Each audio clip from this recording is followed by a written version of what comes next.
कि टेस्ट इतिहास में कोई न कर पाया वो आज सुमन गिल ने 269 रन की पारी लगाकर इतिहास बनाया। अगर हम बात कर दें 269 रन की पारी तो खेला ही खेला, मगर सुमन गिल के ऊपर बहुत सारे सवाल चल रहा था कि इंडिया के क्यों कप्तान बनाया गया। अगर बात करें तो उनको सिर्फ एक कप्तान के तौर पे जाने जाते थे, उनका पोजीशन को लेकर बहुत ज़्यादा सवाल चल रहा था सुमन गिल का, मगर सुमन गिल ने ऐसा कर दिखाया कि दुनिया के अपना नाम का परचम लहरा पाया। क्योंकि सुमन गिल के बदौलत आज इंडिया क्रिकेट टीम 587 का टारगेट दे पाया। अगर 151 ओवर में 587 का टारगेट देना, आप सोच सकते हो कि भाई सुमन गिल की किस तरह की बल्लेबाजी होगी।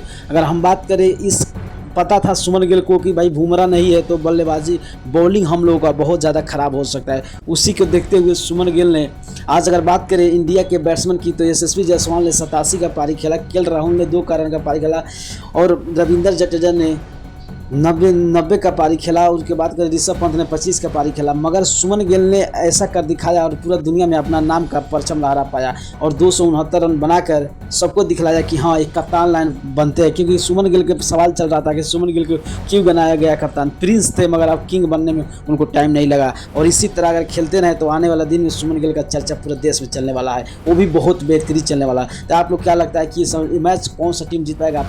अपना राय जरूर कमेंट कीजिएगा। अगर नहीं हो तो चैनल को सब्सक्राइब करके वीडियो जरूर शेयर कीजिएगा।